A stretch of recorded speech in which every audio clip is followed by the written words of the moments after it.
C'est mercredi. Le moment de traverser l'Atlantique en 1 seconde.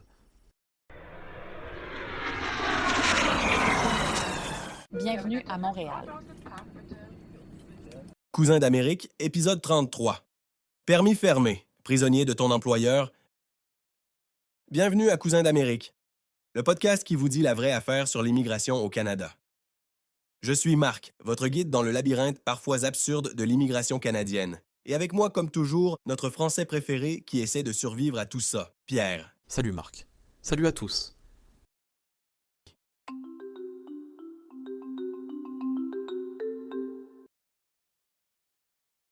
Aujourd'hui, on aborde un sujet qui fait couler beaucoup d'encre, un sujet qui fait peur et qui touche des milliers de travailleurs étrangers. Le fameux permis de travail fermé, ou comme certains l'appellent, les menottes administratives. Salut Marc. Écoute, je suis dans une situation impossible. Tu sais que je travaille pour cette boîte de marketing depuis 1 an. Au début, tout allait bien. Mais depuis quelques mois, mon boss a complètement changé. Il me demande de faire des heures supplémentaires non payées. Il me parle mal devant les clients et l'ambiance est devenue toxique. J'ai passé des entrevues ailleurs, j'ai même reçu une super offre d'une autre agence. Mais quand j'ai voulu démissionner, mon boss m'a regardé en souriant et m'a dit « Tu ne peux pas partir, Pierre. Ton permis de travail est à mon nom. Si tu démissionnes, tu rentres en France. » Dis-moi qu'il bluffe, Marc. Malheureusement, Pierre, il ne bluffe pas complètement. C'est exactement ça, la réalité du permis de travail fermé ou ce qu'IRCC appelle le permis de travail lié à un employeur donné. Contrairement à un permis ouvert comme le PVT où tu peux travailler pour qui tu veux, quand tu veux, le permis fermé te lie légalement à une seule entreprise. Ton permis indique le nom de ton employeur, ton poste exact et même la ville où tu dois travailler. Si tu vas travailler pour l'agence d'en face demain matin, tu travailles illégalement. Et ça, c'est un motif d'expulsion du Canada. Mais c'est de l'esclavage moderne. Comment un pays comme le Canada peut autoriser ça? Je veux dire, si je suis maltraité, je devrais avoir le droit de partir, non? Mon nouvel employeur est prêt à m'embaucher demain matin.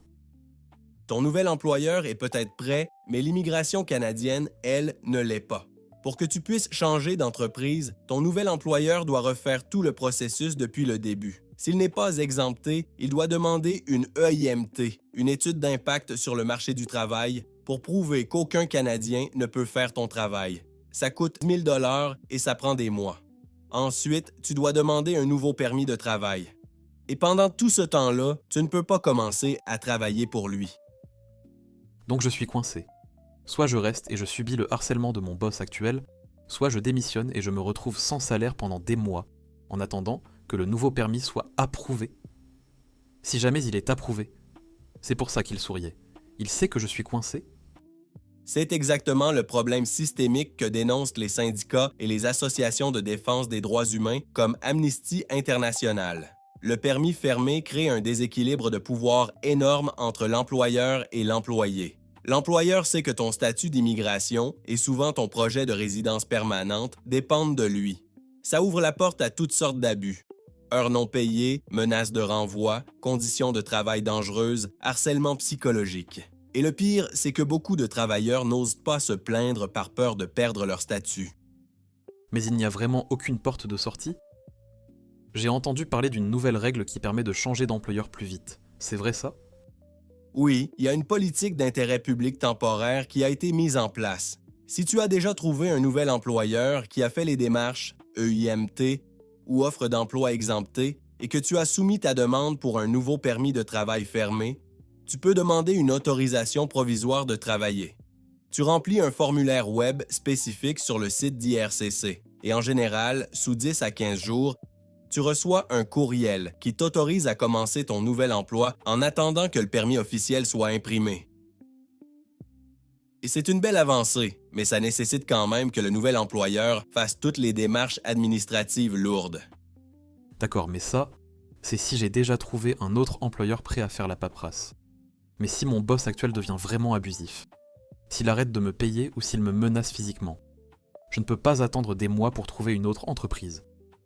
Dans les cas d'abus graves, le Canada a créé une porte de sortie d'urgence, le permis de travail ouvert pour les travailleurs vulnérables.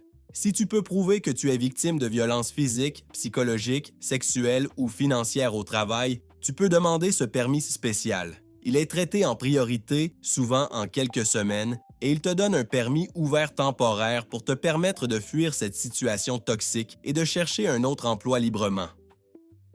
C'est bien que ça existe. Mais prouver la violence psychologique, ça ne doit pas être facile. C'est souvent parole contre parole. Mon boss ne m'envoie pas de courriel pour me dire qu'il va me faire expulser. Il me le dit dans le couloir sans témoin. C'est tout le défi de ce permis pour travailleurs vulnérables. Il faut documenter. Garder des traces des heures non payées, noter les dates et les heures des incidents, avoir des témoignages de collègues si possible. Mais attention, Pierre, ce permis est une mesure d'urgence, pas une astuce pour changer de job facilement. Si IRCC juge que la situation est un simple conflit de travail ou une insatisfaction normale, la demande sera refusée. Je comprends.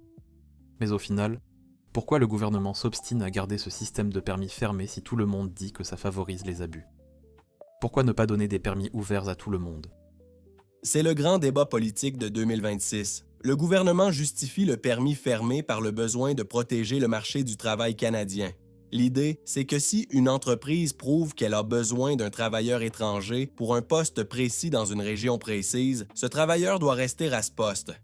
Si on lui donne un permis ouvert, il pourrait arriver pour travailler dans une ferme en région éloignée et partir le lendemain pour être barman à Montréal.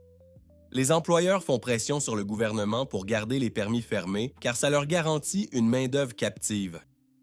Une main-d'œuvre captive? Le mot est lourd de sens. Bon, je vais essayer de tenir le coup, de documenter ce qui se passe et de voir si ma nouvelle agence est prête à faire les démarches pour un nouveau permis. Mais je t'avoue que je me sens vraiment pris au piège. Le conseil pratique du jour, Pierre, est pour tous les travailleurs en permis fermé qui nous écoutent. Connaissez vos droits. Un permis fermé vous lie à un employeur, mais il ne vous enlève pas vos droits fondamentaux. Vous avez droit au même salaire, aux mêmes normes de sécurité et aux mêmes protections que n'importe quel travailleur canadien. Ne laissez jamais un employeur confisquer votre passeport. Et si la situation devient dangereuse ou abusive, n'hésitez pas à utiliser le permis pour travailleurs vulnérables. Vous n'êtes pas seul. Merci Marc. Je vais commencer par noter tout ce que mon boss me dit, et s'il me menace encore de me renvoyer en France, je lui rappellerai que c'est l'immigration qui décide, pas lui. Exactement. Ne te laisse pas intimider. À la semaine prochaine et d'ici là, gardez la tête haute, peu importe ce qui est écrit sur votre permis. À la semaine prochaine, Marc. Merci à tous de nous avoir écoutés. Gardez l'œil ouvert, restez informés et on se retrouve très vite pour un nouvel épisode de Cousins d'Amérique.